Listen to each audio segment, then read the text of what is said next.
So we're in the dog days of summer. The weather's terrible in Britain, but our political commentator Janan Ganesh has been having some thoughts about the prospects for a new political party. Janan, are you serious? Is there an opening? And what would be necessary to create such a party? People do talk about the prospect of a new party. Frustrated centre ground voters, people who are members of the Labour Party, Conservative Party, Liberal Democrats, either uncomfortable in their own movements and the direction they're heading in, or just spooked by the prospect of Brexit, always ask me and ask each other whether there is the prospect for some kind of new political movement. And I think it's unlikely, but if there is any chance of it happening at all, it cannot be a broad-based thing called, the centre ground party or the Liberal Party or the Progressive Party. To have definition and to have a bit of momentum, which is what it doesn't have at the moment, right, it needs a single issue to focus on. So before we talk about those issues, we need to talk about people. Put some names together. Who could be behind such a movement? Well, there's a few that everyone will have heard of. And so Tony Blair, Prime Minister 10 years ago now, would you believe, is a sort of curating force behind the scenes. He doesn't want to be the front man for a new movement. He knows that he's rightly or wrongly a tainted figure in this country, but he's corralling individuals, resources, within the Labour Party, what was left of the Blairites. External to the Labour Party. I mean, some of the people he's talking to are members of the Labour Party, but also Conservatives, Liberal Democrats, business people who have no political affiliation, potential donors who would like to give money, but none of the existing political parties suit their views. So he's a kind of eminence grise behind the project. But also, if you look at the London Evening Standard, the daily newspaper in this city, now edited by George Osborne, a former Chancellor of the Exchequer, used to be a Conservative sitting MP.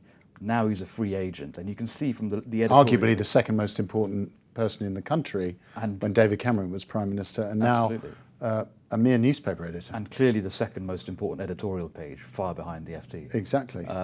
But if you look at that editorial page day after day, there's a philosophy espoused there, which is more like the philosophy of a new party than it is a Conservative editorial page or a Labour Party editorial page. And there are lots of MPs behind the scenes in discrete settings trying to get something going. And what about Nick Clegg, a former leader of the Lib Dems? Where's he gone? I don't know whether he's. I can't speak to whether he's actually involved, but he would be the classic example of someone who is politically homeless at the moment. So a common social liberal, pro-European, fairly pro-market guy, was absolutely in the swim of the political centre for 30 years, and everything went his way. And then post-Brexit and the Labour Party's move to the left, he's sort of homeless. And these are the people who they're trying to attract. I just think they have very little chance until they give it a very sharp point and make it an anti-Brexit party. Right, so here's to accentuate the negative. Why is it so difficult to have a realignment in British politics? The ultimate reason that everyone cites is the voting system. So we have a first-past-the-post voting system, and historically that privileges incumbent parties and makes it hard for newcomers. And that's because a newcomer has to field candidates in 650 constituencies and win a significant number of them to have a decent representation in Parliament. In a PR system like Germany, it would be a bit easier. Or in France, where you have a presidential system, all you need is one outstanding individual, a Macron figure, to do it. So we have a tough voting system. But I think if you look at this putative project, it fails long before that point. It hasn't got to an election yet. And it fails because as soon as these people come together with disparate views and they try to form a manifesto or a platform, they fall out because, yes, they agree on Brexit, that it's a bad thing. They disagree on fiscal policy. They disagree on public service reform. They disagree on foreign policy beyond Europe.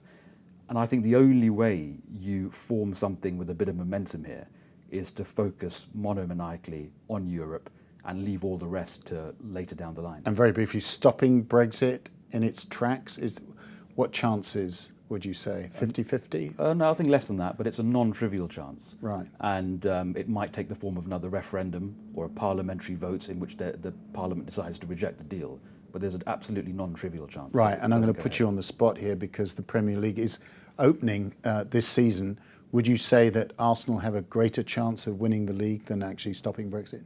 I would put much more money on Brexit stopping than Arsenal winning the league in the foreseeable future, sadly. Janan Ganesh, thank you so much.